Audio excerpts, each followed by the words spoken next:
Good evening, and welcome to today's edition of our Sunday afternoon chat. Sion Marshall here, your host, and I'll be with you for the next 2 hours. Thank you so much for joining us.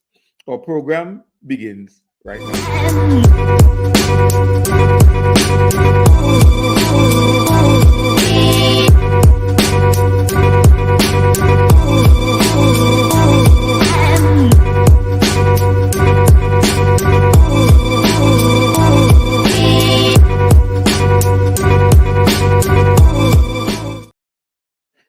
And again, good afternoon. Thank you so much for joining. It's always a pleasure to be in a sitting room with you or wherever you are because with the way technology works, you may well be on the beach or somewhere in a park with your mobile phone looking at this program. If you are joining for the very first time, thank you so much for joining the program. And as always, I ask and encourage that you please share the program, share the live, let your friends know that the program is on. This afternoon, this Sunday afternoon, we're going to have, as usual, one of our very lively discussions. And accompanying us this afternoon, as always, is my co host and brother, uh, Richard Byron Cox. Richard, good afternoon. Hey, good afternoon, CN. I see you are in a more relaxed mood this afternoon. You're usually in your wonderful suits and ties and so on. You don't show off the shoes, of course, but I know the shoes. But I see you a bit more relaxed today. But it seems a bit cool there as well because you are in sweatshirts, University of London. I see that. But yes, it's good to be here. And good afternoon to all of our viewers and listeners around the world, wherever you are. As seen as asked, we would be grateful that you share the and the link with everybody. Tell them we're here. It's always a good program. It's always good to see you and to share with you. I see Kojo Mason is on time, bang on target. Good afternoon, Kojo. How are you doing? And then we have Evans, BC Roberts is also there. Good afternoon to you, sir, and whoever else is listening to us. Please join us because we want to have you here. So, Cian, what's on the ball today? What's up? Well, hold on, I'm just making sure I am uh, getting everything there. And I'm also sharing, I'm taking my time to share as well, share the program on my page. So as usual, I take the same time that I will giving everybody else. I can't tell them to share and I not share, right? So I'm Uh-huh. sharing it on my page. Uh-huh. Yeah, I'm trying to do that And as well, but I right. I don't want to mess things up. You know me already. I'm not good at these things. Uh, Where are we? This afternoon, hold on, I'm going to share it on this page as well. yeah. Well, Uh-huh. while you're doing this sharing, let me just say that this has been a fantastic week so far. Um, um, for the public, if you allow me, Cian, I hope I could do this for free. Uh, I'd just like to encourage people to check my page because my latest book So can't is, I talk about so I couldn't do that. I couldn't do yeah. want to do that. You have to do it too. Okay, no problem. Go on. No, Dom. I mean, yeah. Your thing. I your The thing. latest I book your is thing. out. Let me see like boys. I your thing. And it is a fantastic work. Those of you who have read Mama Stairs, which is right behind me there on the shelf in my library, would know that the world has claimed it's a classic piece of material. Some have said it's iconic. My latest book is called um, The Life of Pauline Bramble, the story of Pauline Bramble, actually. And it's a fantastic journey as to how our community has been built, has been reviewed up from around the world. Mr. Marshall has agreed that we would have one Sunday evening session. I think he has purchased the book now and is reading it. I'm not sure. I will hope so, but I can understand if he hasn't begun reading it yet because he has things to do. But I would hope he's purchased it. My point is that I hope that everybody will purchase this book. I sponsored the publication of the book myself because the deals I was offered about 10 different deals, but none of them suited me. Um, and so I rejected them all and I published the book myself. So I just thought you will hear more about this, but you can visit my page and you would see how you can buy it. You would hear more about launchings, which I hope C and I can have in different parts of the world, but we'll see. I just thought while you're doing that, I could just mention that. Okay. All right, now a couple of things that you mentioned. First of all, you mentioned my more relaxed mode, and I was thinking, yes, Sunday with uplift with Sion Marshall Thursday night. I do the jacket and the tie, and it's the same look as I do on a Sunday. And maybe I should change the look.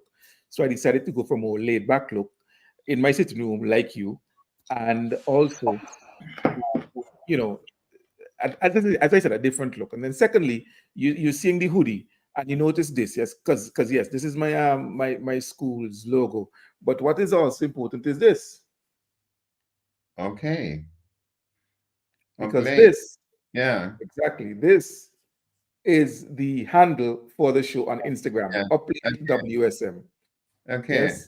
Yeah. So we updating. So individuals who might not want to, don't I know, we have an understand. I Instagram understand. page, we have an Instagram handle. So I'm using Yeah. the hoodie, right? And also, Richard, yes, absolutely. Your book is out, and I'm excited for you. I'm excited for that. I saw the cover, and I was like wow, the cover just it jumps out at you, and I think it sparks interest. I think anybody who sees that cover would want to go beyond the cover. This is a book where judging it by its cover might not be such a bad thing, because that cover would uh, um, propel you to go further into that book. So you know Mm. hear more about that book and the launch and all that stuff. But a new book out by Richard Byron Cox himself, The Story of Pauline Bramble. Listen, that book, that book, that book. All right, now as you join, again, if you say hi, we'd say hi to you, and encourage and welcome you to the show. And as always, we encourage you to share it on your own platform for people who might be interested. Now, Richard, lots of things are happening in St. Vincent and Grenadines. Lots of things happen in St. Vincent and Grenadines. And one of the topical things currently is that dancehall sensation, Jamaican dancehall sensation, Vibes Cartel, Adidja Palmer, is in St. Vincent and the Grenadines seeking medical attention for Mm. Graves' disease. Now, I didn't even know there was something called Graves' disease until now. I did some reading. And Adidja, who was in prison for a number of years and has had his case thrown out for different reasons, uh, using the legal process, Yes. was released from prison. He's out, but apparently he contracted this illness while in prison, and he weighed his options for medical treatment and decided on St. Vincent and Grenadines, which to me I think is a good thing. But my brother, the discussion that you're hearing on the media in St. Vincent, in the media in St. Vincent and Grenadines is just crazy. Yes. It's just crazy. Um, and I noticed certain things happening as well. I noticed that he has visited Prime Minister Gonzalez. He's been moving around with Prime Minister Gonzalez. He's doing different social events, going trailing Mm. on Yes. quad bike. A number of Vincent entrepreneurs have done things for him. I saw my good friend Shanicia Mayers uh, doing a jacket and so on for him and presenting it to him. That can Yeah. only go well for her brand. I saw this other young lady who does natural products. I think like lip gloss and so forth. I can't remember what they are, but she also gave him some products. Again, that could only do well for her brand, because if you have someone like him who's an influencer, who's a Mm. big name artist, those Yes. type of partnerships you can't pay for. You know what Yes. I mean? And so Yes. to do that could only go well for their brand. But the negativity, I don't know if you've been following it, but there was so much negative surrounding it. And one of the bigger negatives, or one of the negatives that jump out at me, is the way that people are still trying to bash the fact that someone from a foreign country has come to St. Vincent and the Grenadines for medical attention. What are your thoughts? Have you been following? Yeah, well, as you know me, I like to put things in the full context of how I see them. Firstly, I always ask questions, and the first question I ask in every situation like this is why, not how, not by whom, not where, how much, but why. And so it is not a pure question as far as I am concerned. The responses are not, or the actions are not one that Mr. Palmer, well, everybody knows him as Cartel. Cartel was incarcerated or was imprisoned for murder, for all things. What we are seeing here is something we call politics, politics more than anything else, right? And let us be reasonable with ourselves. Um, Carter spent at least 12 years in prison. And of course, he comes out of prison and bang, he's in St. Vincent and the Grenadines. And and he's not just in St. Vincent and the Grenadines, but he is rather high profile in that he meets the prime minister, he meets the prime minister's press secretary or the press officer in the prime minister's office, so to put it that way, and things like that. And those who are, for whatever reason, um, um, are not in favor of this would of course use this against um, the prime minister and the government. This is not against Cartel. Please don't miss. If Cartel had come to St. Vincent, you understand, and had nothing to do with the prime minister or with the government or anything of that sort. You understand what I'm saying? Mhm.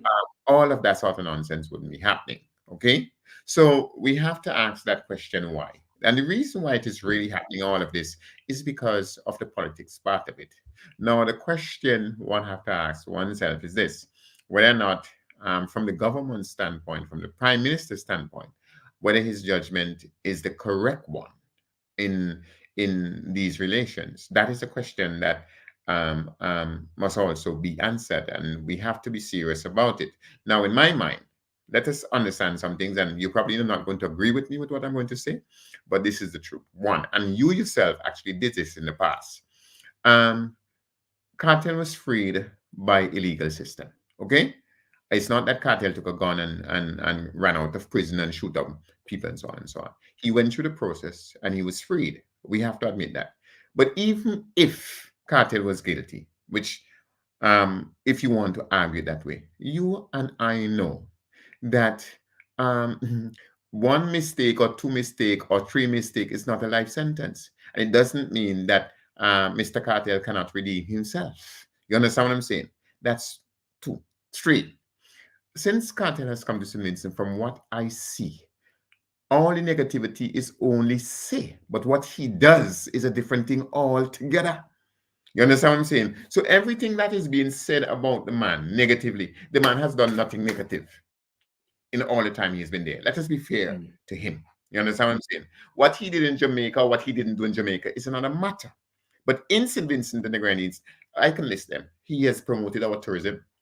You understand? He has encouraged the youths not to get involved in crime. I've seen these videos with him. You Right, understand? right, right. He has promoted the brands of private citizens who are doing business and so on and so forth.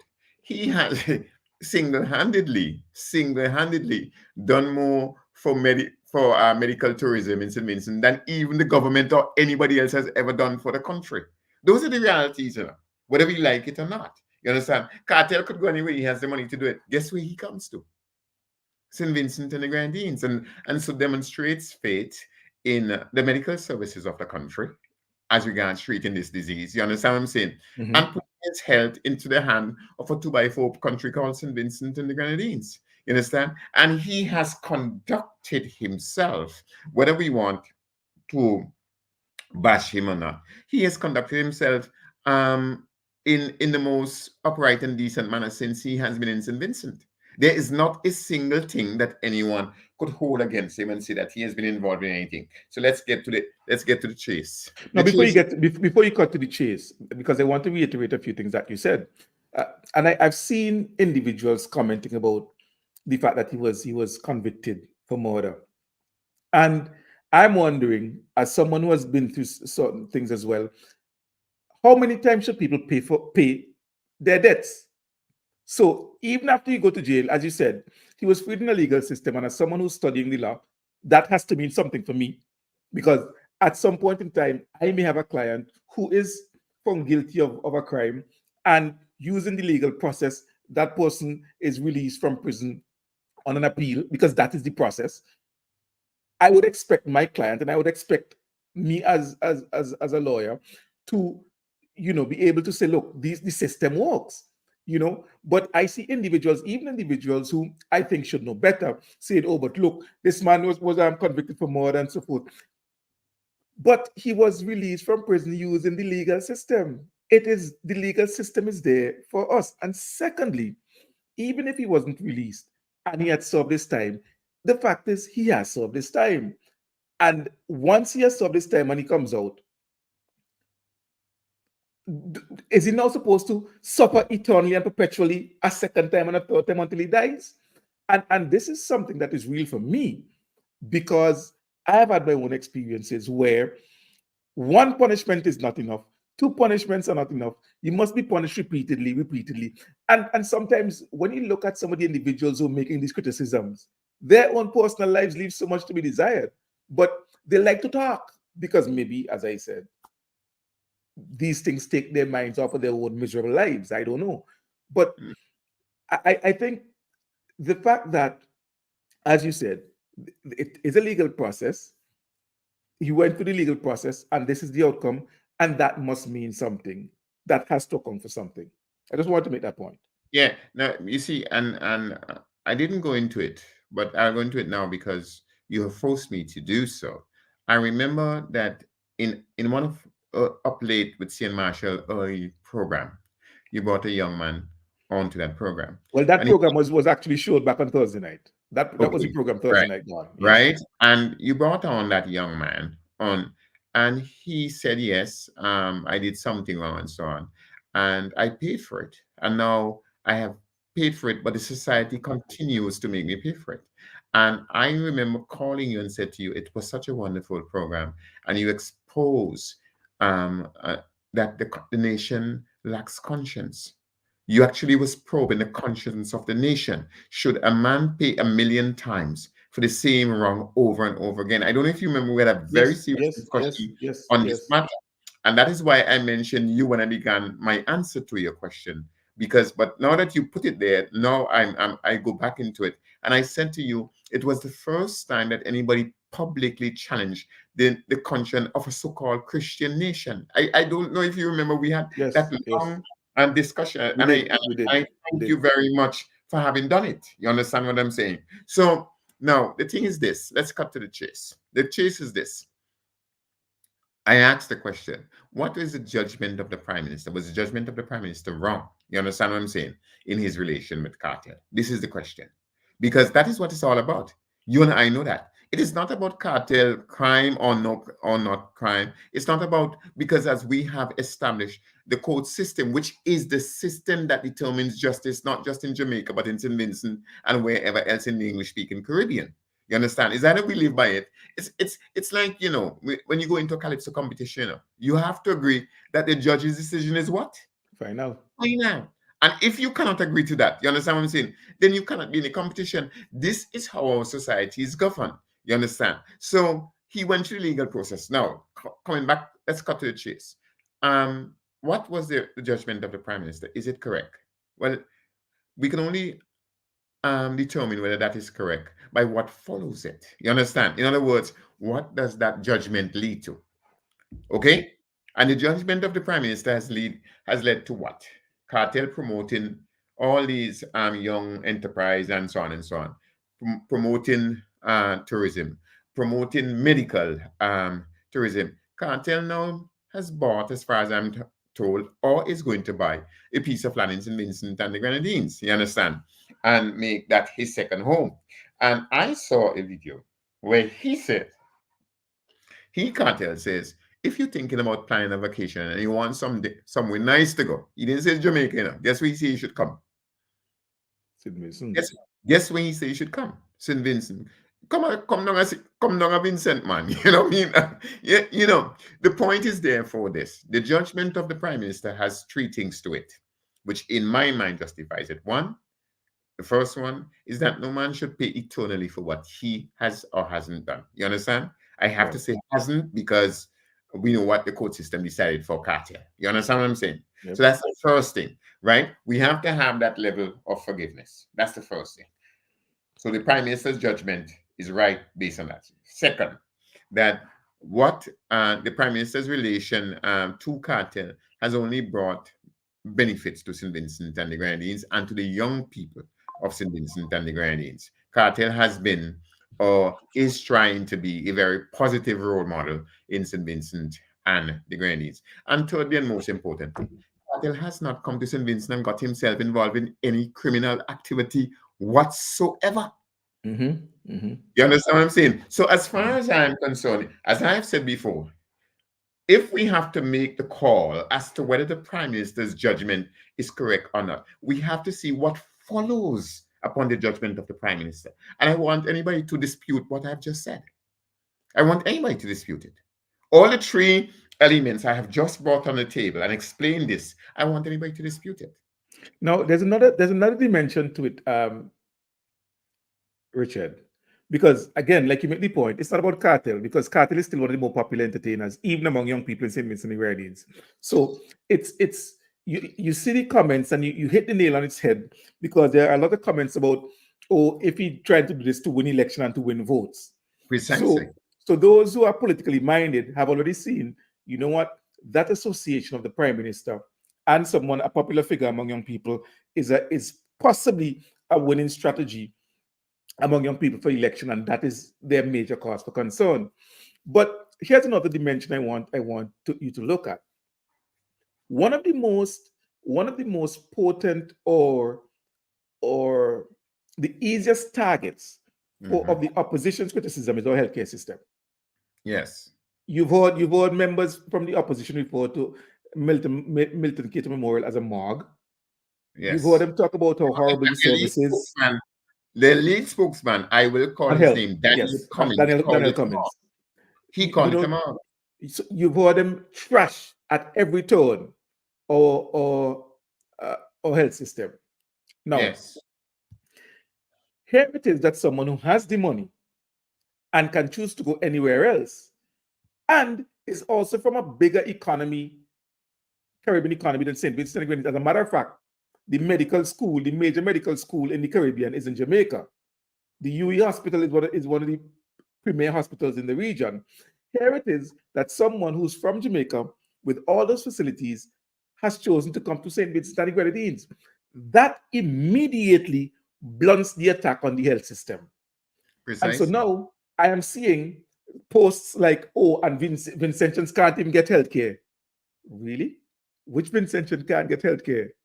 You know, and other disingenuous comments being made now Yes. because you can no longer talk about Vincentians leaving and going. And as a matter of fact, there's a video on the internet that I saw, and Vincentian was going to respond to it, where a lady from Jamaica or a lady with a Jamaican accent was making the point that cartel gone up St. Vincent for healthcare, and the hospital don't even have two Panadol. They Yeah. can only get that because Vincentians, nobody else, Vincentians, for political reasons, have lied on and berated our health system, which is one of the top in the Caribbean. I don't care what nobody say.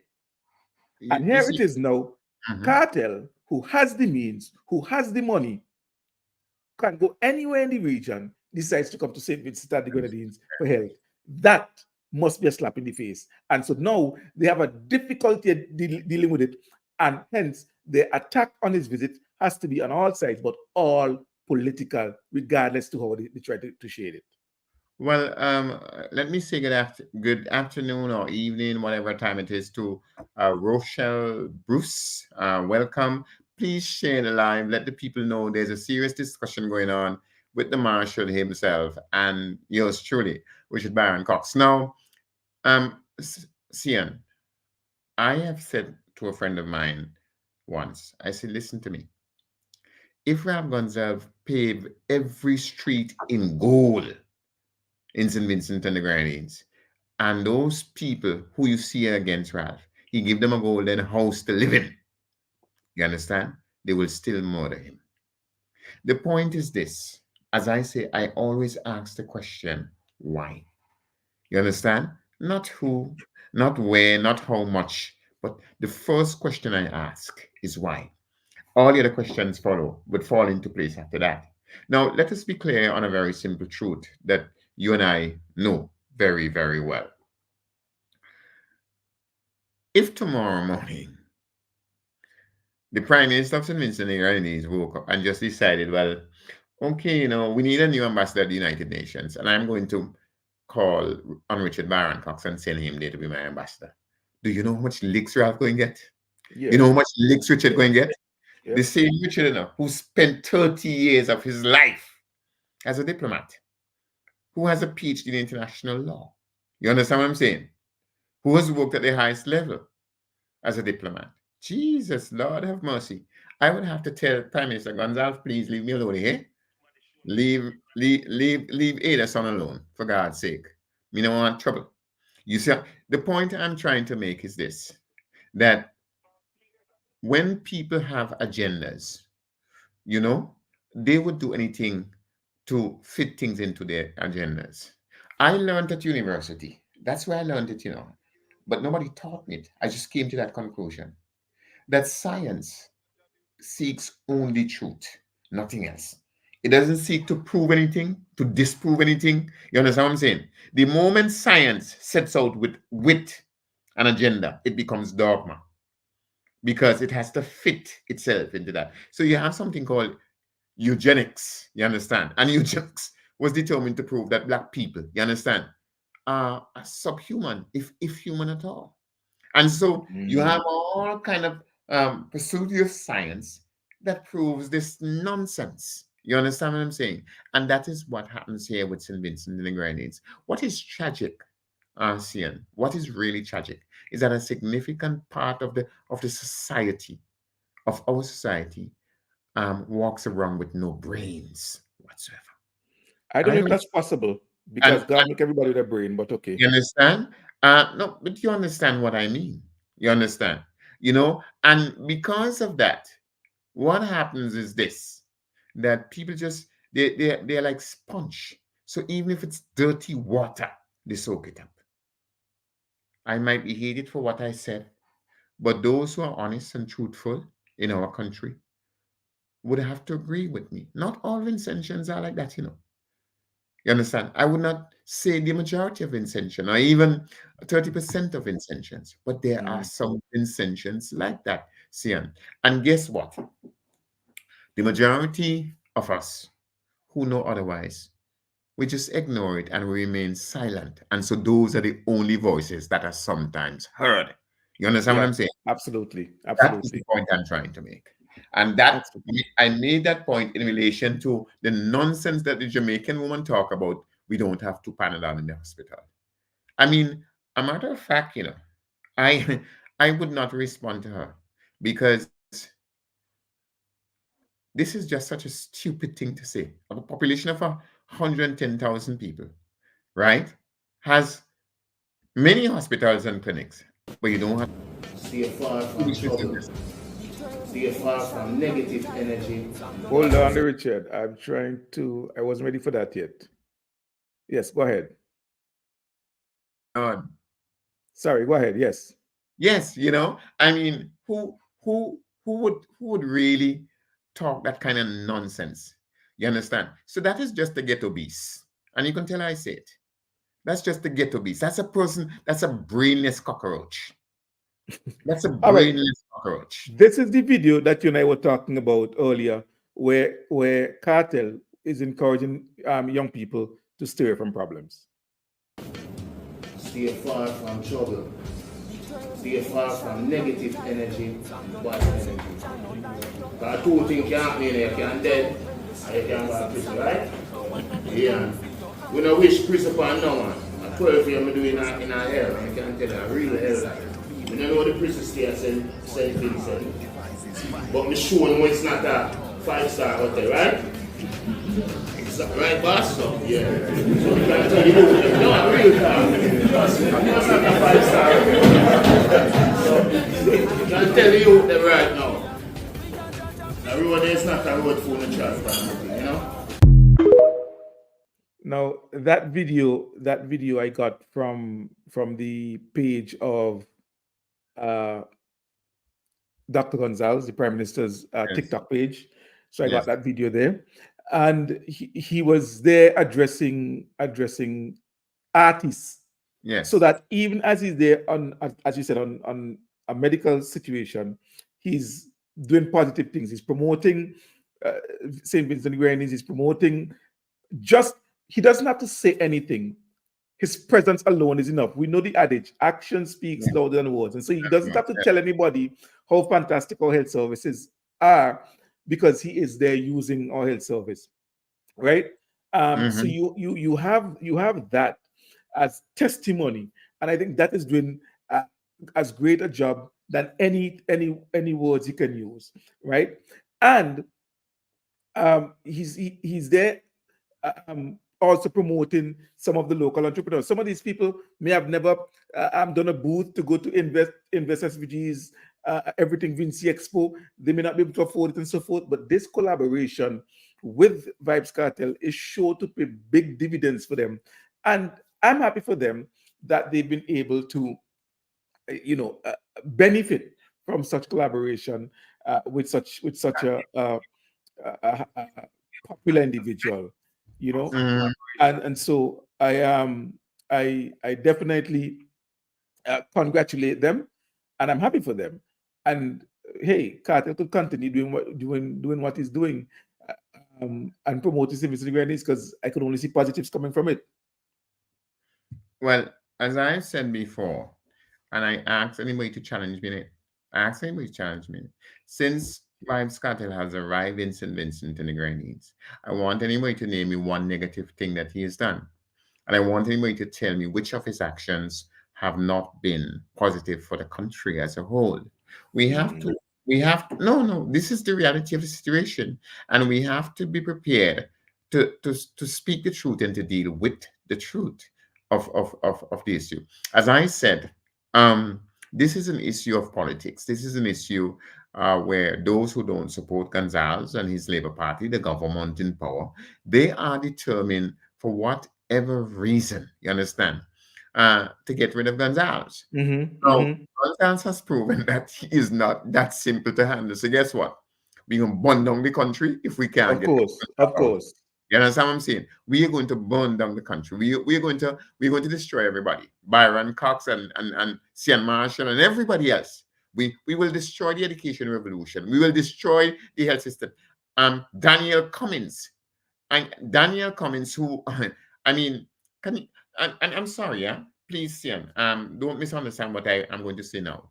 But there's another video of Daniel Cummins making it clear that he wants, he is not any friend to the prime minister. He's not my friend. And it is not the first time he's saying that. And his vehemence and his anger is very, very evident. Now, friendship is something that could only happen when people are honorable. The house is supposed to be an honorable place, right? Mm-hmm, And therefore, Daniel Cummins is supposed to be an honorable man. And the foundation of friendship, you understand, is being honorable. And yet he is there telling you, make the calculation, do the maths for yourself. I leave it this way. mm-hmm, Do the mm-hmm. maths for yourself. You understand All what I'm right. saying? Do the Yep. maths Yep. for yourself. Do the All maths right. for yourself. Now, Richard, at this point in the program, we are about to welcome our special guest for today. You met him last week at the Yes. at the conference put on by the Republic of Azerbaijan, and Mm-hmm. sponsoring and supporting the work of the Bonaire Human Rights Organization and the Bonaire Movement for Change. This evening, Yes. Richard, on our Sunday conversation, we have the pleasure of welcoming the leader of the Bonaire Movement for Change, and someone who's very familiar with St. Vincent and the Grenadines, but he's joining us from Bonaire this afternoon, and we will chat with him about the conference as well as the overall fight that is leading on behalf of the people of Bonaire. We welcome this evening James Finnis of the Bonaire Human Rights Organization. James, good afternoon. Good afternoon, Sean, and I see you like next to Excellency Richard, Mr. Richard Cox. How are you? Good afternoon, Captain, the General. Good afternoon. How are you? Good. Nice to see you both, guys. Nice to see you, both of Great to see you. you as well, James. Great to see you. Looking well. Sean spoke to you. I didn't see you for some time. Catch up. Richard, thank you again for everything you did for us there in Azerbaijan. Thank you so much. It was my honor, my pleasure, my duty to the Well, Caribbean, to all of our people. Bonaire is the Caribbean. It was my duty to my people. Nothing less, nothing more. I let me say come good here. evening to Davika. Let me say good evening to Davika. I hope she's watching. Let me say good evening to her and hope she's doing well. Richard, I don't know if you're aware. Yes. Um, in 1 second. 1 second. Let me do this. Yes. I don't know if you know this, right? But James and Davika Yeah, are basically citizens of St. Vincent and the Grenadines. Those guys moved to I St. didn't know Vincent that. and the Grenadines. They went on I didn't Beckway. know that. They rented a house on Beckway, and My Beckway was God. their base. You know, they absolutely loved St. Vincent and the Grenadines. Oh my God. I didn't know that. And you know, I was with James for from Thursday until Saturday morning, and he never mentioned this to me, you know. Yes. He Look, never, you know, Richard, look, he did they not they, they listen to me. rented No. they rented on Beckway and they would leave Beckway, go to Mexico, come back to Beckway, go to New Oh my York, come back God. to Beckway. Beckway was their home. You know, I'm sure by the time the vehicle left Beckway, everybody knew the vehicle walking through the street, waving at the vehicle and support. My word, my word, my word. Oh, James, and James, tell he us never told me anything like that. what's your favorite part of St. Vincent and the Grenadines, James? You mean I live in Guac where you ask him? No, no, it was a very nice time, very, a very nice time when we spent with you guys there. We thank you so much for the hospitality, and you're right. I'm back with, I think it take 3 months, 4 months, I don't remember. We still have things on back way, you know. We still have uh, things on back way to go back to collect there because we lived there for a while. Yes, no, both islands of all the islands because we also have friends in Canoan. We also have friends in a Union Island, but Backway, we stay in Backway for a while, and we get used to the people, and it was so nice time. It was a good time. It was a very nice time with you all there. Okay. Now, James, for those of us, for those watching the program, and I know some individuals should have heard you because when you were in St. Vincent back then, you visited with Davika and you were able to do some appearances on radio and on television. But just as a refresher and a reminder, exactly what is the struggle that you of the Bonaire Movement for Change and the Bonaire Human Rights Organization, what is the struggle that you're involved in? Okay, it is struggle that is not really good known in the Caribbean, also in the world. It starts like colonialism.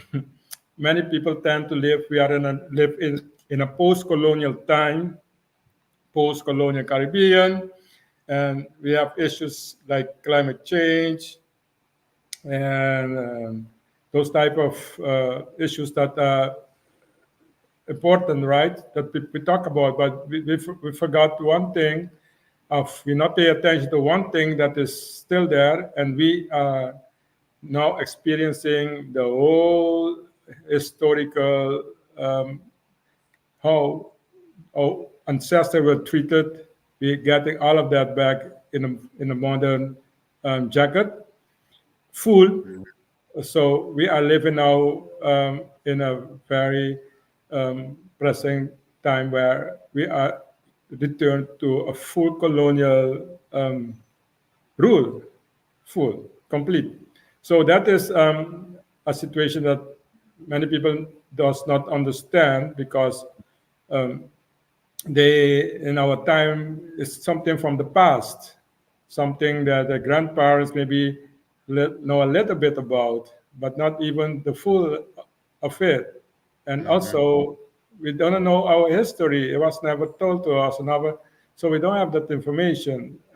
Most of them. So anyway, so that is our situation. Bonaire. Shortly, we will return to full colonial rule, where our power of our island government was taken away and put completely under the Dutch, The Hague rules, laws, Mhm. policies, regulations, everything. And then next to that, also our budget of our tax money, because I think modern world and society civilization accepted that duty of working and taxation next to democracy is our highest of the modern civilization. But our taxation is highest in Holland. They raise it, but then they take away that from our people, our government. So they collected it, and they're not accounting for it since 2010 till today. They're never being accounting of how much, what they do with it, and what is it. And so those two basic things they took away from us: our power and our tax money. So we are back to the times in the past that that people live in, actually. But I tell them it's very complicated because we still have a cell phone, iPhone. You see, we have an iPhone.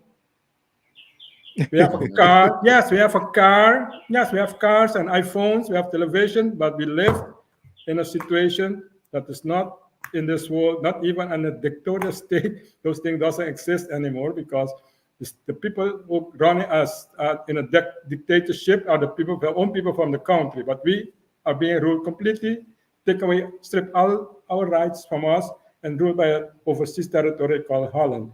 So I don't know if it's said that way this Sunday morning, not say in the afternoon, but this is but that does lead to a lot of problems of not problem, or rather things on our islands. Very big problem for our population, our people. We lose the power of our education system. It has been reversed, returned to a European Dutch system where they take our language from us. We are papiamento speaking. That's why my English not so Caribbeanish. So they took out, no, we are papiamento speaking. Nosta papia papiamento. That's our language we talk with each other. Our newspapers are in papiamento. Everything on this island is papiamento. Um, so they take it away, put everything in Dutch, the school system in Dutch system. So our kids are now shattered because they don't have that level playing field anymore, equal accessibility and an equal playing field that is disappeared, Mhm. is segregated. In our other fields, they take all our heads of governments, heads of institution, heads of, and replace them with their own people. Mhm. They they take our health system, take it over, change all our medical doctors from the island around speaking. No people taken and put now in a hospital European Dutch speaking doctors that alternate every 3 months. So that become a disaster for our people, our Mhm. island people. Um, so in the for example in the taxation system they raise the taxes. Yes, they raise our taxes, Mhm. especially our land taxes, because we're islanders. We don't have money. We don't have much, but we have land. We build our houses. We live happy because we manage on our islands together do things. But they decided because we still have a property one way or other, and we build with friends, family, and do things. We take some loans and do those things. But those things, they stop all of that, put a banking system in place that we can't borrow money anymore. as locals, because we don't have that. They put the rules, European rules on us. We don't have nothing like Europeans, and salaries and nothing like this on the side of the country. But then also they raise the land taxes and property taxes and kind of taxes to. They raise it 2 times, 3 times, 10 times, 50 times. No, they raise it to 500 to 800%. Wow. Yes. So people, yes, not 5 times. You think a government can raise the tax 2 times, 3 times and win an election? No, that's not about. It's just imposing everything on us. Those things are imposed on us, so that people losing the business. All the Bonaire business was destroyed, disappeared, and the place came Dutch European and others powerful with money, with things, buy over the things, starting. So it's a complete changing of the economy, of the demographics. The demographics are live for the last. So that is one of the things, and people has to sell or lose their properties.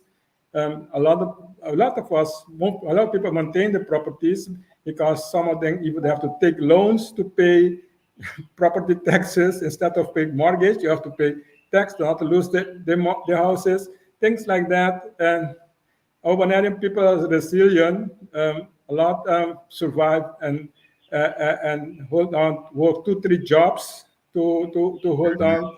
Yes, and but then from that emerge also first in our time in our history we have food banks.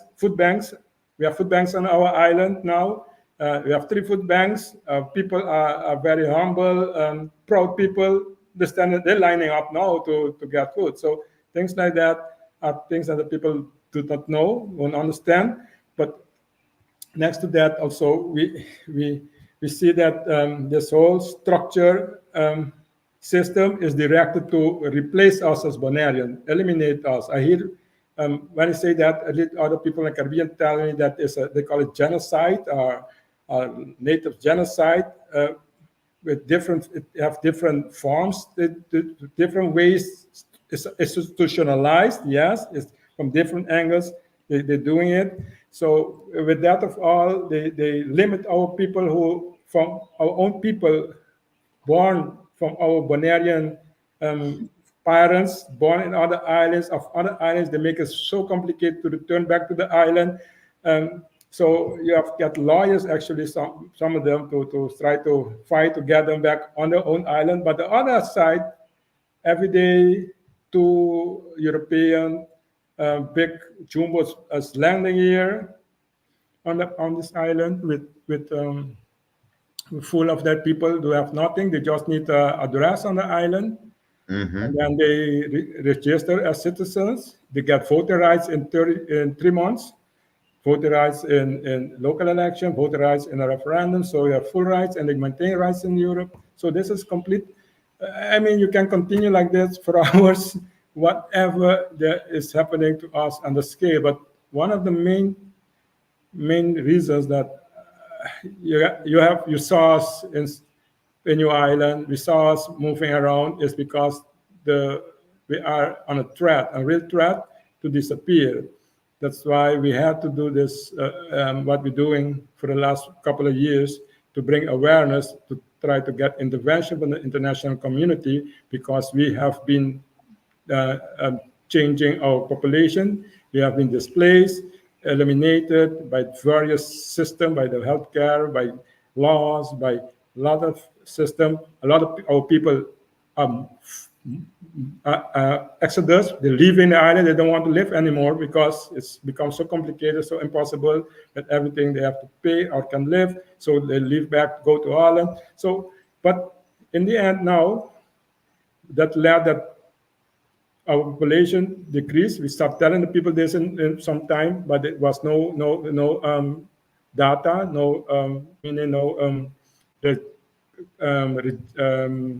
factual. No Statistics, yes, thank you. Statistic, because all those offices was taken over for them. The statistic offer, I try because I want to show the people, but you have to write to the institution in Holland and you don't get the answer. about that to get the official statistics. But that anyway. So in 2017, when we keep fighting, they published the statistics finally. Then um, then we understand what was going on. Of the people understand because we were fighting, understood that. But the statistics show that we fell below 40% of the population at the time. Wow. Yes, for the predictions that by 2000, statistically by 2030, we will be less than one third of the population. But last year already, in September, the statistics show because they mentioned in an official ceremony on our flag day that we are below 32% already. 7 years ahead of the prediction, we already reached one third of the population, or Wow. less than it. Wow. So we are in a very fast-paced elimination scheme. Yes, as we as the people. That's why we have no other option to do what we're doing. That's why, Sean, you saw us. That's why Rachel, you meet us. That's the only reason, the main reason why we are trying to see if we can save the Bonairean people. Because if this will be no international intervention on this, we will disappear just in front in the Caribbean. As Caribbean people, we will disappear because that is happening at a pace we cannot do nothing about it. Only thing I can do is this, and what I've been doing, go out, tell the truth, try to say we can do nothing more because we have no power at all. We're not represented in any Dutch institution, government institution. We have no representation. We have no representation in no international forum where we can speak as the people, as the Bonairean people on this day. So this is very quick summary of our situation, and it's not something that it's not even political anymore. It's a humanitarian. I start calling humanitarian crisis now. There was a political issue, but now, as we're nearing disappearance, it's become humanitarian. Okay, James. Now that was a very deep summary that you gave us, and I know you have a very heavy accent, and some of what you saying may not have resonated quite too well with the audience. But I'm familiar with the story. I'm sure Richard by now is familiar with the story, and so if you would allow me, and Richard as well, you are able to offer clarity. But for those of you who in St. Vincent and the Grenadines have heard about the ABC Islands, the islands of Aruba, Bonaire, Curacao.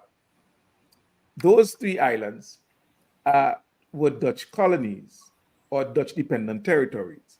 In the same way, the BVI of Tortola and those countries are British Virgin Islands, territories of Britain. You have Cayman Islands and Bermuda, you know. So those islands of Aruba, Bonaire, and Curacao, Dutch Antilles, as we knew them, and they were self-governing at one time. They had they had their premier and their government and so forth.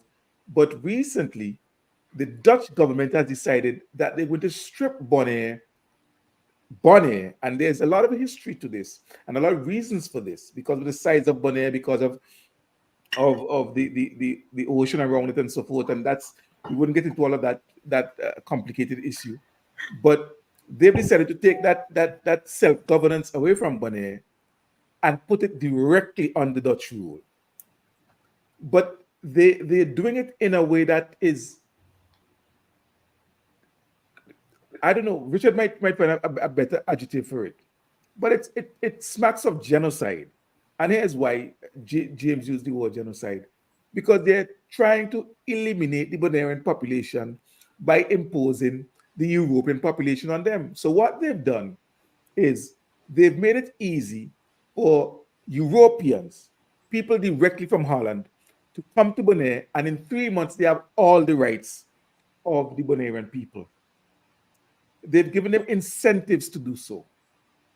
And so these individuals are now moving to Bonaire.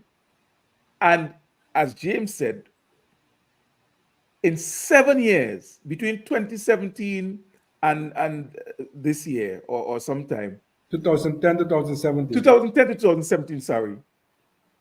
The influx of Europeans from Holland to Bonaire has caused the original people from Bonaire, the Bonaireans, to shrink to less than one third of the population. Now, what is interesting is this, and James didn't talk about this, but a few years ago there was a referendum where the people of Bonaire voted to go back to their own self-governance.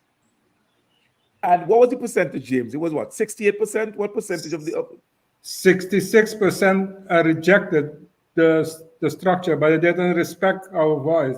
so They denied it. 66% of the people on Bonaire voted to reject the direct rule from The Dutch Holland imposed it, and, yeah. and maintain their self-governance. But of course, the Dutch, white people, the colonialists, they ignore that because brown skin, black skin people from the Caribbean have no right to tell us what they want. But what done strategically by sending the Europeans to Bonaire is that they've ensured that if any referendum is to be called, that they would not even get 30%. Because now over 66% of the people on Bonaire are white Europeans from Holland. So you see the mind games that these white people are playing, and I'm saying white people because that's what they are, the Europeans, and they will come and pretend to you that they love black people and they with us in the fight, but they're not. They're not. Right. Whether it is UK, Holland, wherever they are, systematically they're not. As a system, of course, there's some individuals who may have some genuineness about them, but their systems are not designed to elevate us to any level of equal equity with them. And so that's the struggle that the people of Bonaire have now. And that is why James has been going around with members of the organization to as many countries as possible to let them know of the injustice that is going on with a developed country like Holland doing this to a Caribbean island. Why? Richard, your thoughts? Well, the story is a multifaceted and complex story.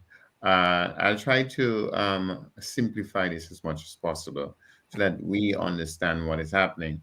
I want to welcome Mr. Benson Jasper, and he asked the question, what was the percentage of indigenous people, indigenous Bonaireans prior? Well, it was 100% before the Dutch came there. There was only Bonaireans there, sir. That's the answer to your question. It was 100% Bonairean people.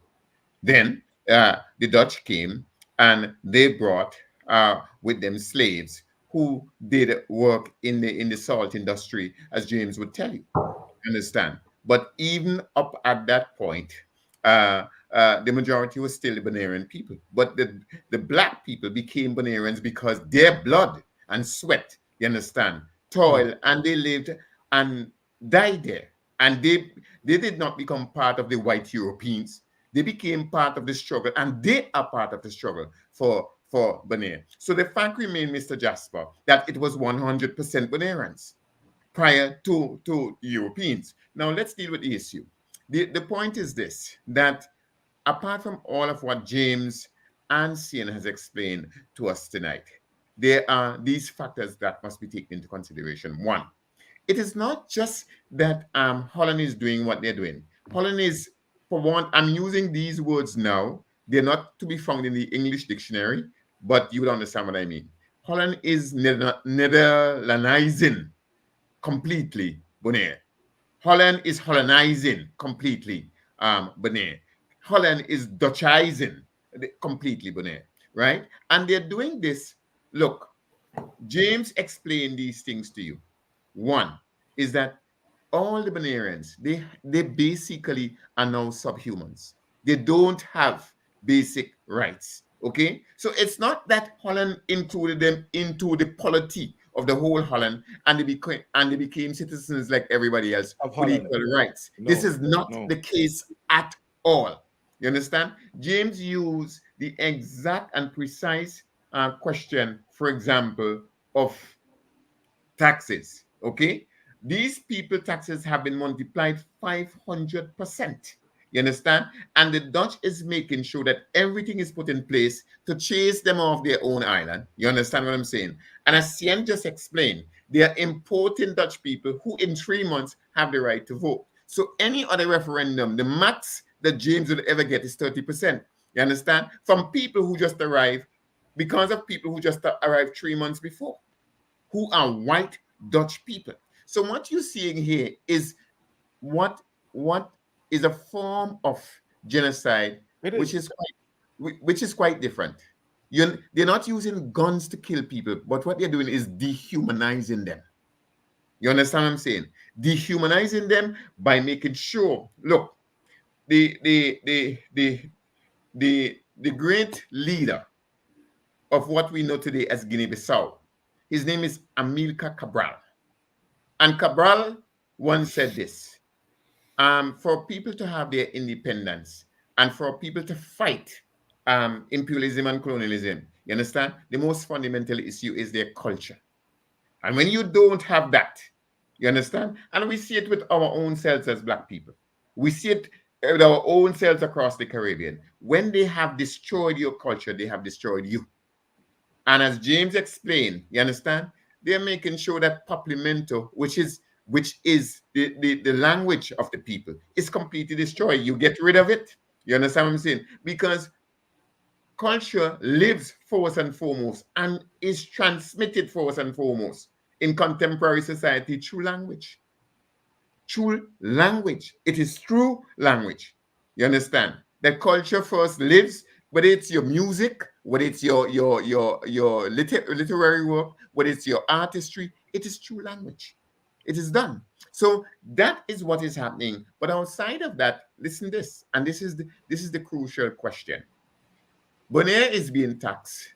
Bonaire is being told what to do, how to do, when to do, and they have absolutely no right whatsoever not to make a contribution to it and not to reject it.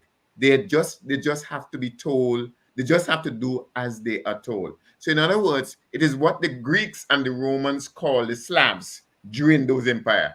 They call them talking things, talking instruments. That is how they describe the slaves during the Greek and Roman Empire. And that is what is happening with Benin. So what has happened? A man named James Phineas decided, look, he was a banker. That man is with us tonight. The man who you're watching in a blue shirt, Yes, yes, right? yes. He was a commercial banker, a young man, and he said, look, this has got to stop. We are Bonaireans. This is our island. They came here and met us. We welcome them. We don't have a problem with them, but they have now made it that they have a problem with us. And so much so that they're going to make sure that this island is not Bonaire anymore, but this island is It's a Holland. part of Dutch Yeah, soil. yeah, And they yeah. will do whatever they want with it. And not only that, they will do whatever they want with us. And that is not going to happen anymore. And this is where the struggle has begun. This is how he began this struggle to ensure that the Bonaireans are protected. Now, let us be Now, clear here. before you go on, Richard, before you go on, let me just make this point because you James has used the word genocide. You said it's a form of genocide without guns and so forth. Benson Jasper says it's a form of ethnic cleansing. But to add some clarity, let's go to there's actually a convention on genocide. All Yes, right, and Richard knows about this. Yes, it's the Convention on the Prevention and Punishment of the Crime of Genocide. of And 1949. Article 2 says this. This is what Article 2 says. Article 2 says, in the present convention, genocide means any of the following acts committed with intent to destroy, in whole or in part, a national, ethnical, racial, or religious group as such. And I want to focus on C.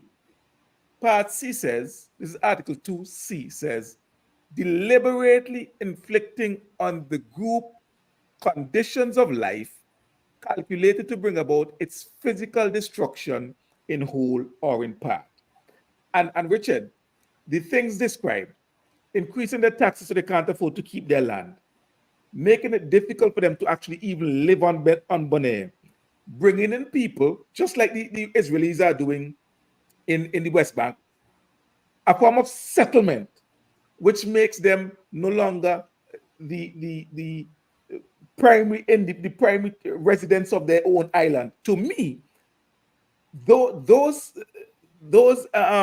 conditions fall under Section C, Article 2C, that talks about conditions of life that are intent on bringing out the destruction. You don't want them. You don't want them on Bonaire.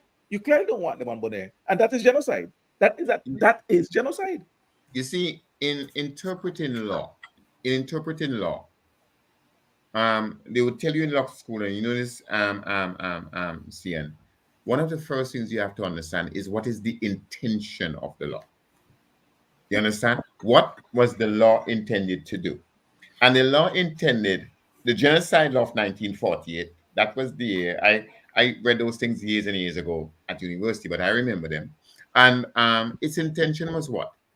To prevent the disappearance of a people, of an ethnic group, or a set of people. What the Dutch is doing in Bonaire would mean, and James can correct me if I'm wrong, but it will mean the complete disappearance over time of the Bonairean people.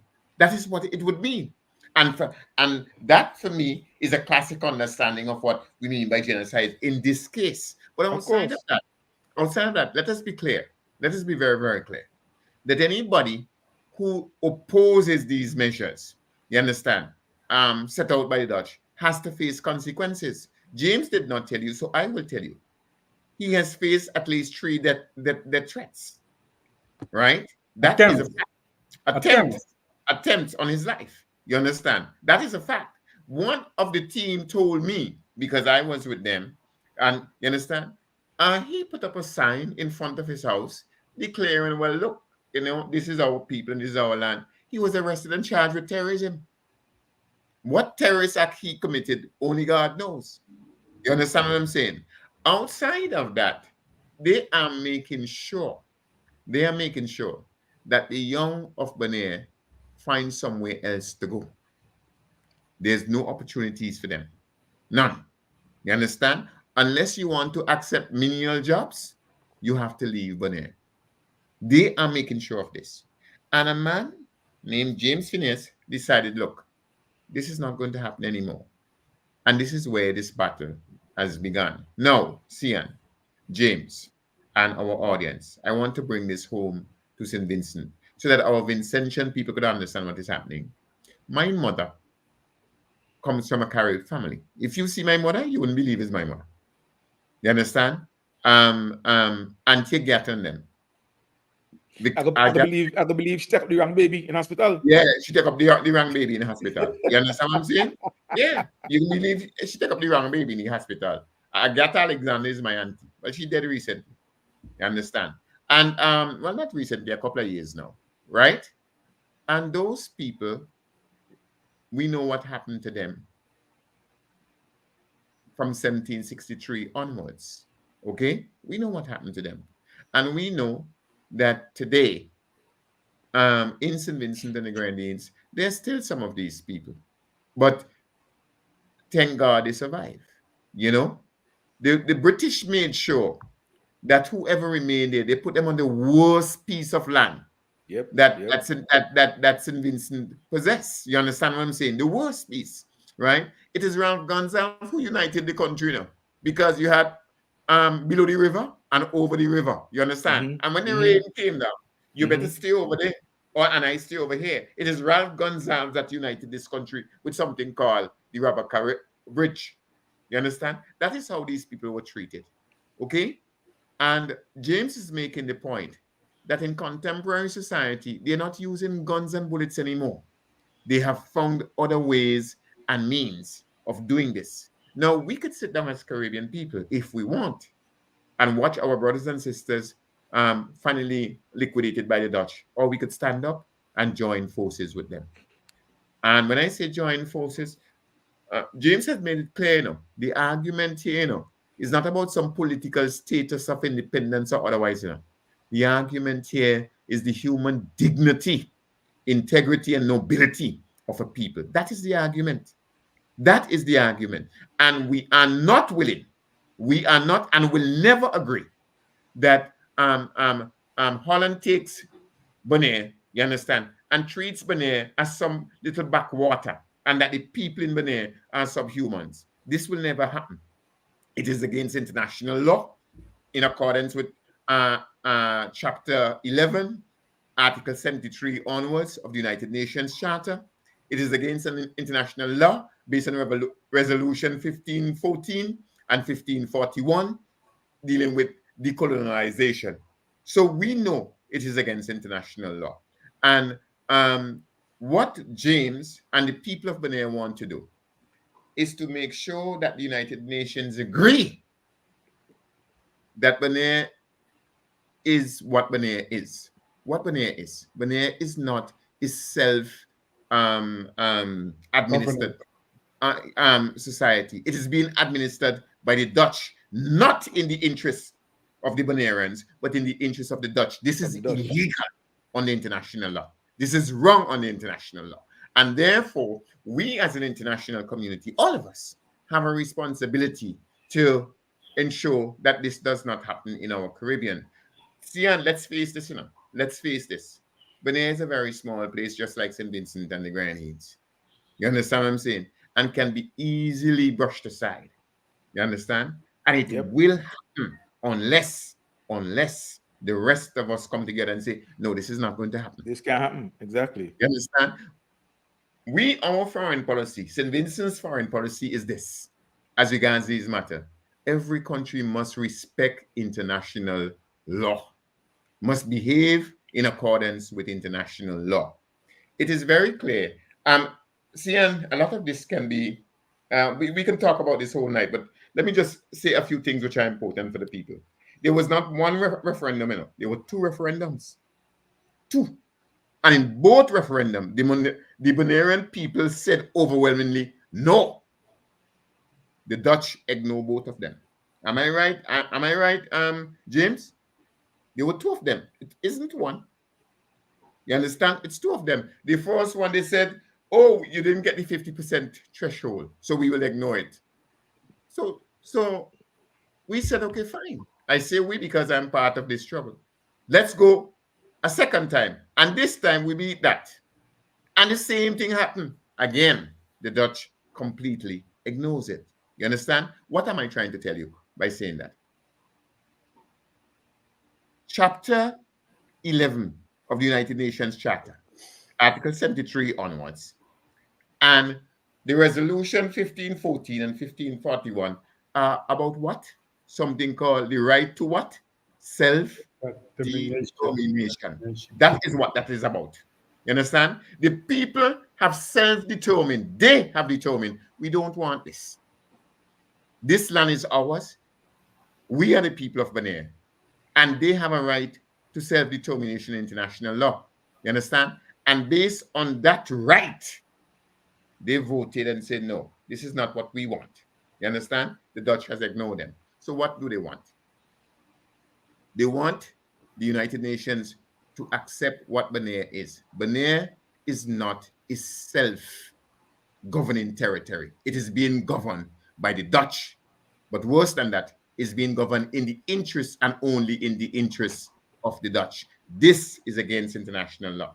So we want the United Nations to accept that Bonaire is not a self-governing territory and therefore put it on the list of non-self-governing territory. What will that mean, Stian? It will mean these things. One, the Dutch will therefore have to report to the United Nations as to their treatment of the Bonairean people.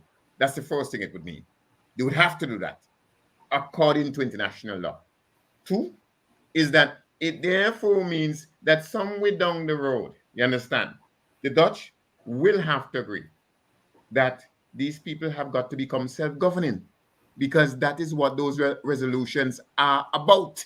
You understand what I'm saying? So they will have to agree that these people will have to become self-governing. That's two. Three, what form of government will not be the determination of the Dutch, but the people themselves? Whether they want independence, whether they want a free association with Dutch, or they decide, you know what, we want a free association with St. Vincent and the Grenadines. We will welcome them. You understand what I'm saying? But Yeah. it must be Yeah. their choice. That is what the law says. It must be their choice. So that is number 3. Number 4, what will happen is this, that we will then provide the Bonairean people with a platform and a forum where they can then express their views and the world will listen to them. As it stands now, James and others have to be running around the world trying to get, you understand, the air of the rest of the world to listen to their cry. I don't want to That should talk be. too much, Yes. Ian, but No, no, exactly. No, here's the thing, Richard, and I want to chat with James a little bit about some of the countries that they've gone to and the reception. But before I get to that, now, Richard, again, without getting too technical into this whole thing, I think our viewers should know that initially there were 3 councils of the UN. We all know of the Security Council because St. Vincent and the Grenadines was on that for 2 years. We all know of the Economic and Social Council, ECOSOC, because we were president of ECOSOC for a year, vice president before that. But there's also something called the Trusteeship Council, and this council was where countries that were moving towards independence, they were taken over by the Trusteeship Council as a period where they transition from colonies to independence. That council has been dormant for decades. So to think that a country, a significant quote unquote big player in the UN, like Holland, like the Netherlands, seems to want to reactivate the Trusteeship Council because they're going back into colonization, to me speaks volume and is extremely disappointing of a country like Holland. And like has happened with many things, whether it is in what's happening in Sudan, what's happening in Venezuela, what's happening to Cuba, what's happening in Palestine. The international system and the UN system seems paralyzed to deal with a lot of these issues. But we would talk to James about their work in trying to galvanize support for their cause and what the response has been from different countries that they visited, and different leaders who they've talked to in terms of uh, uh, supporting the struggle that Bonaire has. So, yeah. James, what are some of the countries that you visited? And generally speaking, what has the reception been like? Oh, so many counts. I hope you don't forget them. um, we we went to Mexico. Um, there we also in Mexico we also were included or accepted or sent in a group called COPAL. And COPAL is an organization from political parties from Latin America and Caribbean. They comprise of over 72 political parties, but over 30 countries from the region, from Latin America. So there they adopted us firstly with give us a seat in the organization. It's one of the most biggest organizations, political organization in the world. Actually, it's from progressive parties. Yes, progressive parties. So they give us a platform where we could have meet leaders from the Latin American countries and also further in the Caribbean. But Latin American countries now they have, for example, leaders and powers in Brazil, in Uruguay, in Colombia, in Bolivia, in Honduras, in Panama, etc. So there we get to meet and um, our these leaders, but also expose our situation that they never heard before about Bonaire. This is our reality. Since 2022, when we beginning of 2022, when we went out on this mission of pilgrimage. We call it pilgrimage of this awareness journey.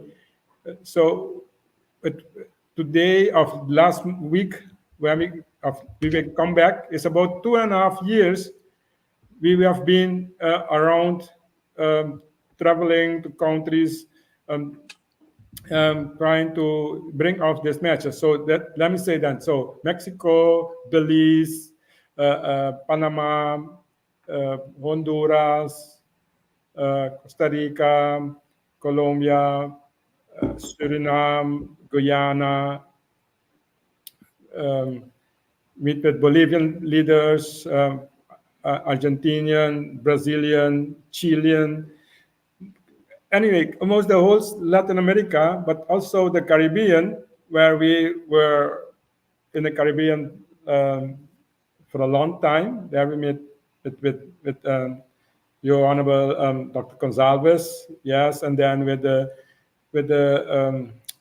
solution Prime Minister Pierre, and also with Grenadian Prime Minister Mitchell. We met with some Kitts and Grenadines Prime Minister Drew, and also I don't try not to forget no one. So, and then also with the from Dominica Prime Minister Carrot, and also with oh yeah. So all those leaders, most of them feel that didn't heard our case before. They didn't have, none of them heard of Bonaire case before, but then they understood very quick what was going on, and they show support, solidarity to us. So with that, our case of our situation become known to those countries in the Caribbean, especially the East Caribbean states. They took a position in their meeting. They put us out on the agenda and decided as the East Caribbean state to support us at the United Nations. So that is one of the big achievements of our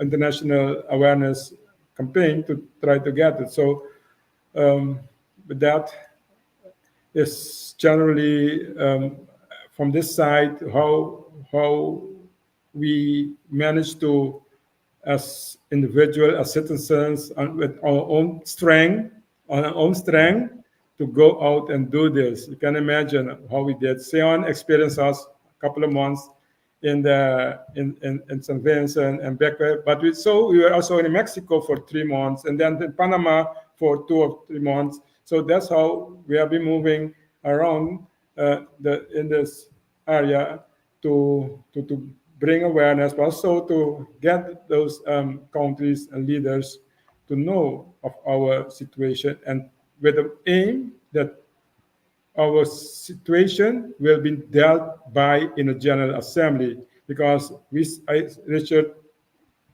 Byron was mentioned earlier. I see only one way we make a chance.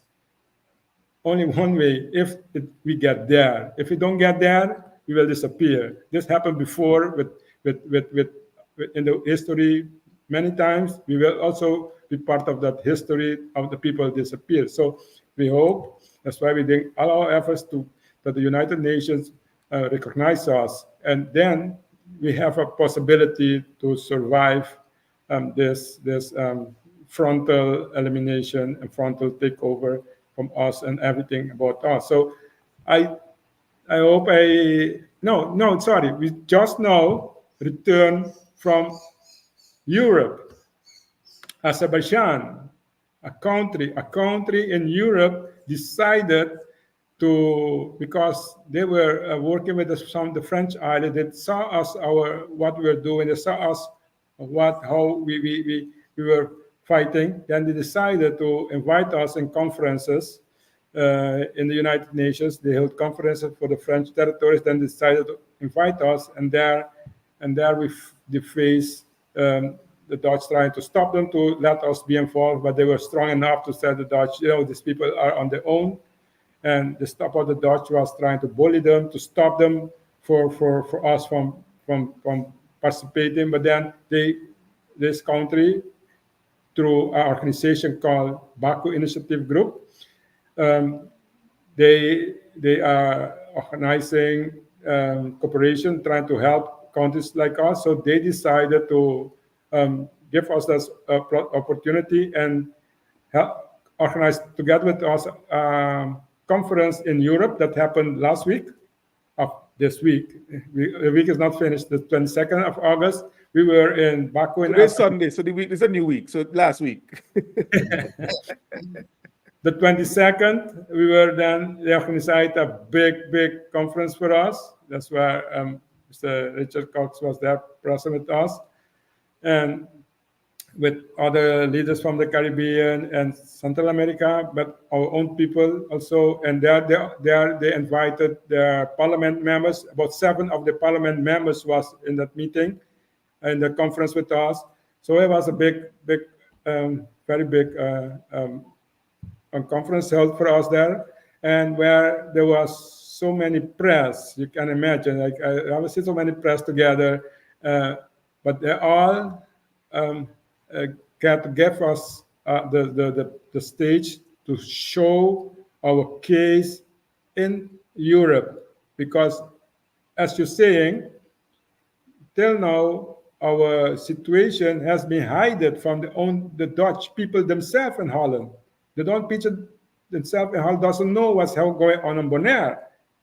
So this is so difficult. Our fight is because our information, our news that about our struggle of what the people are experiencing on this island is not published. The Dutch use the news as propaganda tool to tell them, go to Bonaire. Bonaire is nice, sun, sea, and sand, but nothing about what is going on with the people. So for that, they this conference break that barrier in Europe, and then that is the latest now that we also have this country there also show a lot of compassion and also solidarity to support us in the struggle forward. And at the end, we signed a cooperation, a memorandum of cooperation between us and them to support us also forward. So this has been in a very short recap of about 2.5 years of dedicated fully to this. We have been home. I'm home now, but I've been home for a couple of months in the last 3 years, actually, 2 or 3 months, actually. We have been out and trying to get this message over. As a matter of fact, James, and I'll just say this before I go to Richard. As a matter of fact, I think during the period of your pilgrimage when you were out going to different countries, I believe your father got ill and passed during that time. Sorry? I said, I believe, if I'm not mistaken, I believe during the time you were out on the pilgrimage and going to different countries and spreading the message, I believe during that time your dad got ill and eventually passed. Yes, that was sorry. I was in St. Vincent at the time. I was in Bekwa when I got that message. Yes, I had to go home for about 2 weeks. Yes, I couldn't. Yes, I came just 3 days before he passed away. So I experienced that. I remember that. Yeah, I remember that. And so that struggle took you away from your family at a time when your dad needed you. But you've shown that sacrifice for your country, for your island, that you were willing to make that ultimate sacrifice. And I'm sure your dad, having passed, even though he was ill, must have been proud of the work that you were doing, and you were doing on behalf of his country, of his island that he loved, that you love. And I'm sure he didn't mind the sacrifice. And I know you're a very emotional guy, James, and I could see that. But we respect that type of sacrifice. Richard, if I could turn to you, you attended the conference in Baku, Azerbaijan, a country I know I love because I spent 2 years there as a postgraduate student. You attended that conference as the special envoy of the Prime Minister of St. Vincent and the Grenadines. Could you first of all enlighten the audience, the viewers, of St. Vincent and the Grenadines' position that you took to the conference, and also an overall idea of what the conference was able to deliver? Okay. Well, as we all know, our Prime Minister has expounded the foreign policy of the country thus that we are friends of all, we strive for a better world. And that is the fundamental basis of our foreign policy. But the Prime Minister goes on to say this, which is a crucial issue. And in this particular moment, and in this particular case, it's crucial. He always says this: we are better than no one, but no one is Better than us. better than us. And so the Prime Minister of our country, Dr. Gonzalez, who I had the honor to represent, um, made it very clear to me that he understood what was happening in Bonaire. And he was disturbed, to say it put mildly, that Dutch people are being imported into the country so that the next referendum, and they have the right to vote after 3 months, so that the next referendum would show an untrue picture of what the reality of the country is. He and his government very determined that the human dignity of all peoples be respected. That includes our brothers and sisters in Bonaire. And um, Dr. Gonzalez know of a an assessment, a professional expert assessment was done as to what is happening in Bonaire. And that assessment came to the conclusion that any idea that the Dutch operation in Bonaire is democratic is at best an illusion. Those are the exact words from it's at best an illusion. In other words, the professional assessment done by an expert in this field, right, Dr. Corbin, made it very, very clear that what we're seeing here is a systematic and fundamental denial of the rights of the people of Bonaire, and there is no self determination Determination. in this process. Outside, yes, there's no self determination, but outside of that, it's not just that no self determination is in play here, but the Dutch have incorporated Bonaire into their system, into their operation, and they dictate everything. And the Bonairean people have no control over their own destiny, no control whatsoever. They have no say. And so this is wrong morally. This is wrong ethically. But more than anything else, Dr. Gonzalez is a lawyer, is a trained It's wrong lawyer. legally. You understand? And it is Yeah. wrong legally. Yeah. You understand? And as you know, CN, you worked in the foreign services of St. Vincent for quite some time. You know that Prime Minister Gonzalez has always made sure that we operate within those are his words now I'm going to use, within the four walls of international law. Absolutely. That is what Prime Minister Gonzalez has said. And it has been found that the Dutch are not operating Within those within walls. the walls of international law. And Yeah. therefore, St. Vincent, from a principled standpoint, must of necessity speak for the people of Bonaire. Outside of that, we share many things in common. Bonaire is a Caribbean country, right? Bonaire has the same history of colonialism, right? And disenfranchisement of its people, okay? Bonaire is a tiny nation just like ours, you understand? And at one time before 1979, we had no voice in the international community. Bonaire does not have that now. And so Prime Minister Gonzalez asked me to please go to Bonaire, go to Baku. Baku, and to explain the position of the government of St. Vincent and the Grenadines to everybody at the conference. The position of the government of St. Vincent and the Grenadines are these. One, the people of Bonaire has the right to self-determination. Two, what is happening, what is being done where people are being imported to disturb, you understand, the situation as regards the right to self-determination is wrong and should not happen. Three is that St. Vincent and the Grenadines is quite clear, it's quite obvious to us based upon the assessment. In other words, the judgment made by St. Vincent is not St. Vincent making this judgment because we don't like Holland or because we hate her. It has nothing to do with that. A professional expert assessment has been done, and that professional and expert assessment has come to those conclusions. You understand that this country is not being democratically governed, and the people have no say in their own affairs, and this is wrong. So I was sent as the special envoy of the Prime Minister, and I was honored to do so, to address the issue from the standpoint of how St. Vincent and the Grenadines sees it. Now, so that is the position of St. Vincent. I don't know if you have any other question on that before I go on now to talk No, that's about fine. That's fine. right? Yes. And now, as regards the conference, I must say, and I think Mr. Phineas, my friend James, will, my brother James, will agree with me that it was extremely well organized, and we owe the Azeris, the people of Azerbaijan are called Azeris. The Azeris. Azerbaijanis. No, the correct term is Azer. No, the correct term is Azerbaijanis. As a matter of fact, they object. No, I'm not. I don't have to look it up. They object to being called Azeris. No, they object, but I'm telling you about the English language. So I'm not talking about they are called They're from the Republic of Azerbaijan. They're called Azerbaijanis. Right. It's a mute point. I would not argue it. That's fine. You can't argue. You can't argue. You can't argue. You cannot study argue. this carefully. I lived there. I lived there. You know, a lot of people I lived live. there. A lot of people live. No, let's not go on, Richard. Richard, make the point that you're making. It's a mute point. Make the point that you're making. But you could find it if you want. If you want to find it. Make the point that you're making. That's fine. No, I say you could find it if you want to find it. No, I said go ahead and make the point. That is what I said.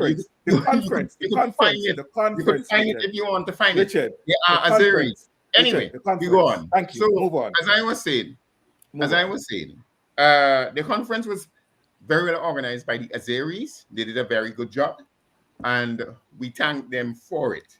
The Azeris are clear on two things, in my mind. They're clear on one, that this is a position of international human rights. You understand? And we cannot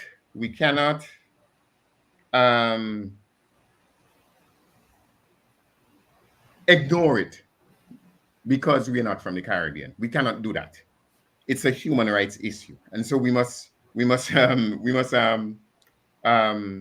support the people. That's the first point they have. The second point they have, which I think is crucial, which is very, very crucial, is that it is one thing to say in words that you support X or Y. It's another thing to do something about it. So what I'm saying to you is this, that the Azeris spent their own money, you understand, and to support this. Not only that, as James said, they have signed an agreement with his organization and the Human Rights Organization to promote this. Now, outside of that, the head of the organization made sure that they got the local population of Azerbaijan. The local population of Azerbaijan was fully informed of this thing, fully educated about this thing. You understand? James mentioned that there was an abundance of press. But outside of that, we were taken on national TV. I was asked by James to join them. So 4 of us went, and we were on live television in Azerbaijan discussing this issue for an hour with the people. So it is not just a government position that we're seeing here, but that the whole people, the nation, was informed about it in a detailed manner. Lastly, it is not just St. Vincent that was there. St. Lucia was there. Belize was there. There were other representatives. Mexico was there, and so on and so forth. Suriname was there. So what was the level of representation? Well, from those other participants? Belize was represented by its ambassador. in New York, right? Okay. The St. Lucian double because she is also the head of the United Nations. What's it called again, James? Do you remember what this is called?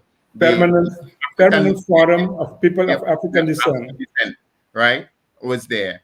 Um, um, Mexico was actually the Secretary General of COPAL. The Secretary General of COPAL came, so there was really quite high level representation. In the case of Bonaire itself, which is important, which is what I want to get to. Bonaire had a wide ranging delegation. When I say wide ranging, the delegation itself was made up of young people, of teachers, of people from all walks of life in the society. And each of them brought their own perspective as to how this thing is affecting them. So the point is the conference actually sort of, how do I say it? The conference actually sort of expose, that's the word I'm looking for, expose completely, right? Expose completely the nature of things that is happening in Bonaire. So anybody who took part in it, for example, me, I know a lot about Bonaire, but the reality of this was completely new to me. Was a complete discovery, if you want to put it that way. Mm, So mhm. from that standpoint, the conference did really truly um, present a very good picture as to what the reality is in Bonaire. Mm, mm. That is what I Now, would say. okay. Now we're wrapping up, James, with you. So Mm. we'd ask one final question. What is next? I mean, this topic we've sat for over an hour and we've been chatting about it, and no doubt there's so much more that we can talk about. But what is next for the movement? What is next for the struggle? What is next on your agenda as the Bonaire Human Rights Organization and the movement for change of Bonaire in terms of your struggle? For us is very important, or what we want to achieve is that this this message of our situation get known to the international community with a view that with a view of understanding that our case will be brought forward in the General Assembly. That is our objective, to go that direction, and is planned to be do of this. Intentions are to be do it in this next General Assembly coming up, um, on this coming time, in this coming months. So that is, for us, the most important part of it. That those countries understand that this is because United Nations was based to help to support the ones that cannot help themselves. That is the base of United Nations. So at this time and point in history, we need that. We need that to be supported because we cannot do it ourselves. So our I know Holland has been a very strong colonizer through centuries, but this is something that even Holland agreed on it. He signed those treaties. Holland signed the charter as a co-founder of this charter, United Nations. And the United Nations is the base of international law. So Holland has no problem with this. We, as a Caribbean people, we as a, has a problem because if we just follow what we all agree on it, that's not a problem. But we want to bring politics in the rights. That doesn't go together as a point that otherwise we didn't civilize. That's why I said too in the life, we say it's not about politics. This is about civilized world understanding. It's a duty now to do what they themselves sign, themselves call us civilized. We are not far. We are not civilized people. We are just subordinated, colonized people. I look like you. We look the same, but we are not the same. We are those people that we heard in history that existed. Yes. Yes, but this is very strange for us because we are just moving too fast, our head of everything. But this is where we have to stand still as the Caribbean for sure, because in Caribbean we think we are advanced, but they keep us in this state and make us believe a lot of things. But now is the time to come together back and put this back where it should be, and how we as humans, as civilized people, has to move forward. We Yeah. all should be equal. We promise that we will be equal. Now is the time to make us equal. Just a simple follow what you agree with it, what you are living every day, nothing else. Yeah. This is not So about so following. so the idea is to have it placed on the UN's agenda for this Yes. upcoming General Assembly. Yes. Yes, and the support has to come Okay. from the people of the Caribbean first, because we're Caribbean people, and then Take the from baton. that it goes on to the world. This is not a discussion about what who will have to lobby. No, this is a simple moral question. We all decide in the world this is how we move forward. This is not politics anymore. This is just a simple making things right that went wrong. Nothing else. All right. Just an important little caveat here. Um, we have to appreciate, and I said this to James and to the team. This cannot go forward and will not go forward um, by James or by Bonaire. This cannot happen. What we have to do is that we have to have um, members of the international community taking this case forward. What do I mean? Bonaire is not recognized as a state, right? As you know, CN, the United Nations deal with states. It's a Mm-hmm. conference of Mm-hmm. states. You Mm-hmm. understand what I'm saying? That's the Mm-hmm. first thing. So Bonaire doesn't even have the right to take this to the International Court. You understand what I'm saying? Of Right. justice. It cannot do so, right? The court will not recognize it. Okay.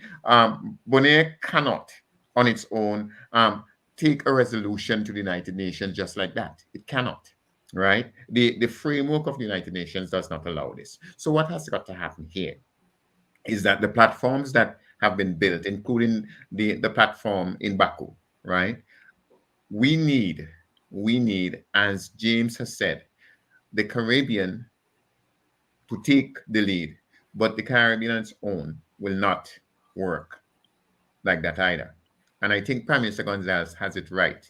As you know, see, and he always leans very heavily on Africa. He leans on Africa heavily. And he has to do that. We have to do that. Why? Because they share the same history of colonialism and imperialism. And we also have to lean heavily on the Pacific. Why? Because they're small island states like us. Okay? So, and we also have to lean on Asia. So my point in short is this. That we have the forums such as the African Union, etc., the OASIS, right, and the Association of Small and Developing States and things like that. And all of these forums, in one way or the other, have got to be brought together. You understand what I'm saying? So that you can have full support at the General Assembly to getting Bonaire back onto the list of non-self-governing territories. From there, everything else could move forward. But this is how it has to work, at least from my analysis of the situation. Okay. All right. All right, James. Thank you so much for joining us this afternoon on the program. We really appreciate having you, and we wish you all the best going forward as the struggle for Bonaire's self-governance continues. St. Vincent and the Grenadines has shown that it is behind you and behind the people of Bonaire, so you have our full support, and we join with you in this very important struggle. Thank you so much for being a part of the program. Enjoy the rest of the evening, and all the best to you and to your organization. Take All care. right. We shall, as we said in Baku, venceremos. Remember that? Sí, venceremos. Thank you. Venceremos. All right. Thank Have you, a good one. Sean. Thank you, Take care. Richard. All right. All right. And that was James Phineas from the uh, Bonaire Human Rights Association and the Bonaire Movement for Change. We thank James for that fantastic interview this afternoon, for joining us and for giving us a lot of information And I appreciate the fact that he has a very heavy accent, and so some of based on the accent, some individuals may have had a difficulty following him. But if you didn't and you understood the crux of the situation, you see the importance of the struggle that they are engaged in. And this is someone, as Richard pointed out, he didn't say it, but James didn't say it, but Richard pointed it out, and it is true. He was a banker, he was a commercial banker, and he left his job to take on this struggle. And he even, as part of this struggle and his sacrifice, while he was on St. Vincent and the Grenadines, using St. Vincent as the base to visit other islands, Dominica, Grenada, and so forth, his dad got very ill, and he had to fly home. And a few days later, his dad passed. And so all of that formed part of the sacrifice that he has made in defending the rights of his very important island. Cian, there are two small questions asked by a Benson Jasper, which I think it will only take us 30 seconds to address. But Go right ahead. Yes. yeah, he asked the question as to who. Well, the question is basically who sold the lands, or who has the right to sell the lands to the Dutch people in Bonaire. But the simple answer to that is this: when the British came, they claimed St. Vincent, and then all of a sudden you had Argyle Estate and this man estate, and that the Queen just gave whoever she want land. You understand? Right. Because it is now owned by the British Crown, and that's where the word Crown land comes from. You understand? All this land once belonged to the Caribs and the Garifuna and whoever else. You understand? Whoever else. But the British come and say, listen, this is our land now. You understand? And so it all became Crown land. And they then put everybody on Baliso and Bataille, and some of them starved to death, and the rest they send them down to the Mosquito Coast, right? The few who remain, what did they do with them? They put them over the river. So that is what happened to the lands there, Mr. Jasper. Just like how it happened everywhere else across the colonial world. There's something called settler colonialism. Settler colonialism means what? When the colonists come and settle, he have to get land from somewhere. The local people is not going to give it to him. So what does he do with it? And he's not bringing the land with him. Yeah, and he's not bringing the land with him. So that is the first question you asked, and that's the answer to your question. Your second question, I'm looking for it. Oh yes. Your second question was whether or not it's a land grab. It is a land grab. Well, that whole question ties into what I have already answered. You see, the fact remains this. This is what you have to understand. The displacement of a people takes place in many forms, but the fundamental part of it is to get rid of them off their lands. Finally, and let me just add this last thing. There's an island of Australia. It is called Tasmania, right? Tasmania was populated before the British came there by people like me and you, black people. Not a single one of them survived. They killed every single one of them. Every single one, right? And when Pizarro went to Peru, okay, the people who control that empire were called Incas. They were Indian people. There's not a single Inca alive today. I hope that answers the question.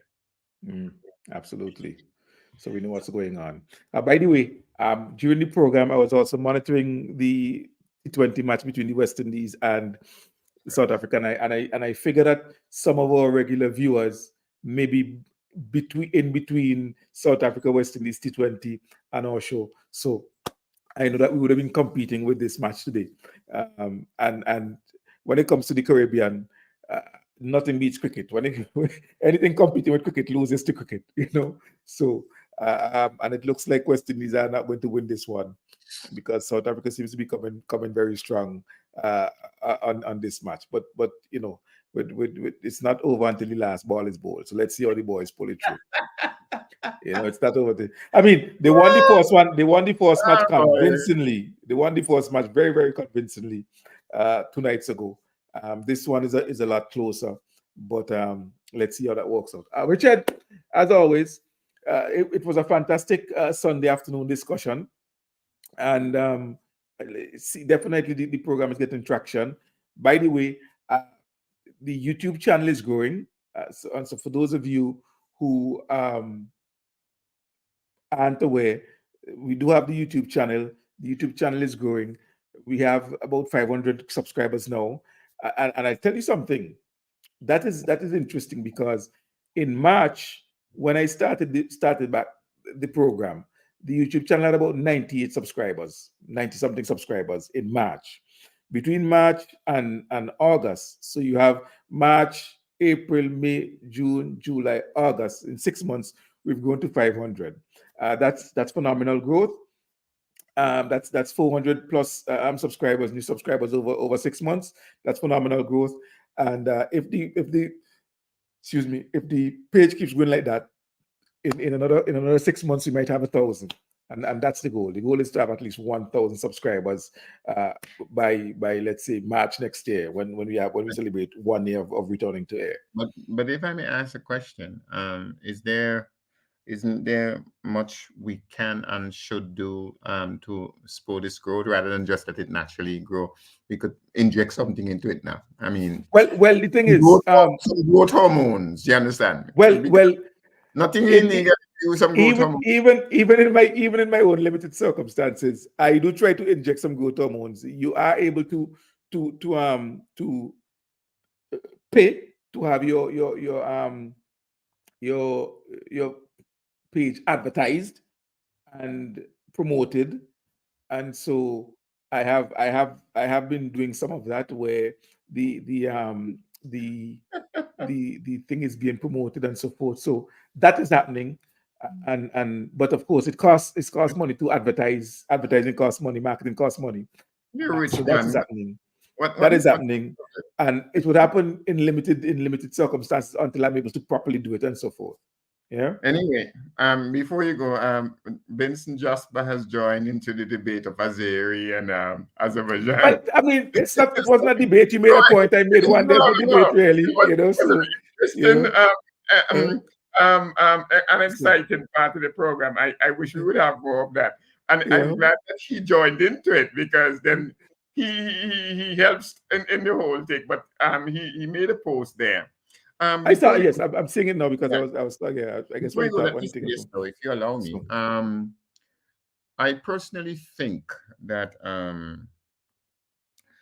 this program that we're having here, these Sundays, we have to close in 2 minutes. Yeah, it's too profound a program not to have it achieve more than 1,000 a year. I really do believe that we should do much better than that. It's too profoundly program. I mean, it's too serious a discussion, and more Vincentians need to be involved in this. That's it. All right. That's fine. And we work to that. We'll work to that. As I said, we compete, and there are certain things that we could do, but the program is growing, and I yes, there could always be more growth and better growth, but for now it's okay, and I'm working with what I have. All right, so that's fine. That's fine. Well, until next Sunday when we're back with another. By the way, remember, guys, you gotta send me the name, and we have the big gift for you. Just a reminder that. So yeah, special gift. Thank you so much for tuning in today on our program. Thank you, as always, for those of you who shared the program to share. Oh, beautiful, Wicked Gone. Thank you for those of you who shared the live, and keep sharing, keep promoting. We're doing our part in the background to ensure that the program grows, the page grows, and more people get to see what we have to offer. Until next week, Sunday, when we are back with you on this same program. This is on behalf of Richard. Oh, by the way, Richard, you notice? Yeah.